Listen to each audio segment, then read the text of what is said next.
welcome to the deep dive. Great to be here. So, today we're tackling something really practical. Talking about health, illnesses in English. Exactly. How to actually do that well. We've got this detailed YouTube podcast script as our source. It's designed for English learners. Right. And our mission really is to go beyond just, lists of words. Yeah, it's about equipping you, the listener, with the actual phrases and strategies you need.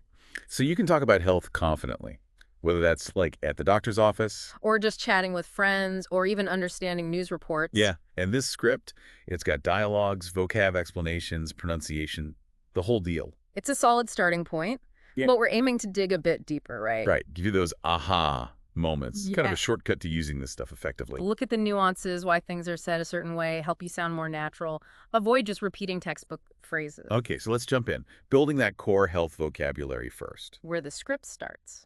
Yeah.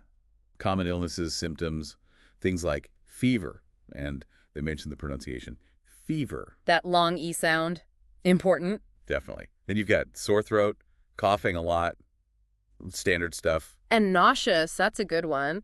The script points out it means feeling like you might, well, vomit. Getting those basics down. Try saying them. Fever, sore throat. Mentally repeating helps lock it in, and what's useful is how quickly the script links these to practical phrases. Links for the doctors. Exactly. What are your symptoms? You'll hear that. Or, how long have you felt like this? Really important questions. And one you might need to say is, I need a prescription for antibiotics. Right. These are like tools, aren't they? Not just vocabulary items.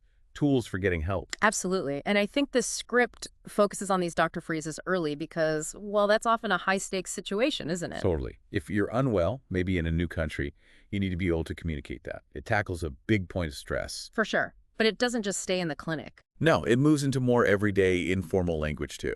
Which is just as vital, really. Knowing how to say you're feeling a bit off. Yeah, like under the weather.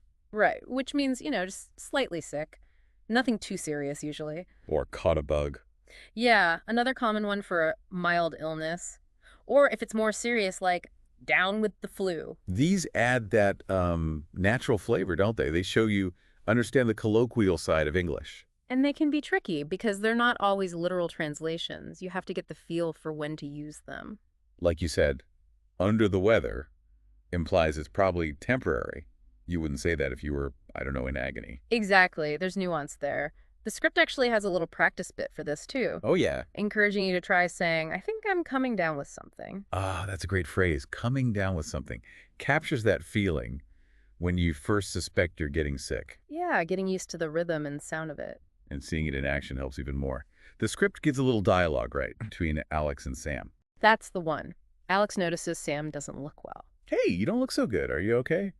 Pretty typical way to start that conversation. And Sam replies, ugh, I think I caught a cold. My nose is runny, and I've been sneezing all day. It just sounds real. Like people actually talking. Totally. I seem to have contracted an upper respiratory infection. No. Just, I caught a cold. Simple. Direct. And the script then breaks down those key bits. It explains caught a cold just means got sick. Which is helpful clarification for learners. And it defines over-the-counter meds, medicine you get without needing a prescription. Again, super practical knowledge.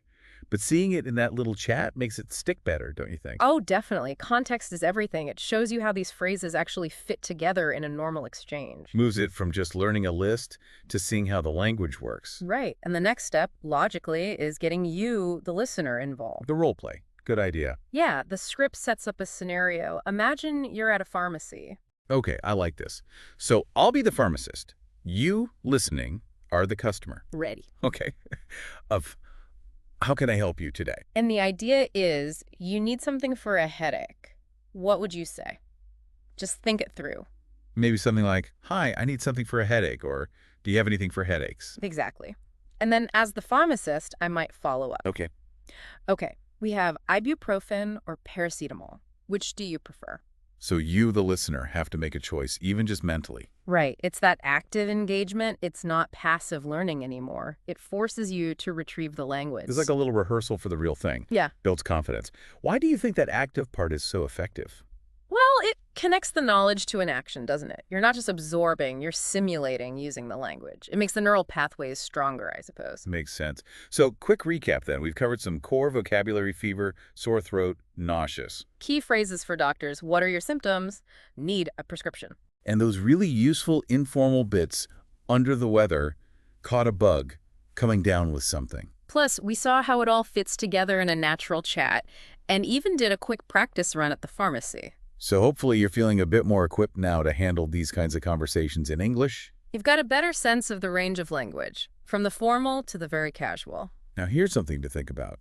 Building on this, imagine yourself maybe traveling or living somewhere English is spoken, and you start feeling unwell. Yeah. How might knowing these phrases, even just "I'm feeling a bit under the weather" or "I need some paracetamol," how might that change the experience, make it less daunting?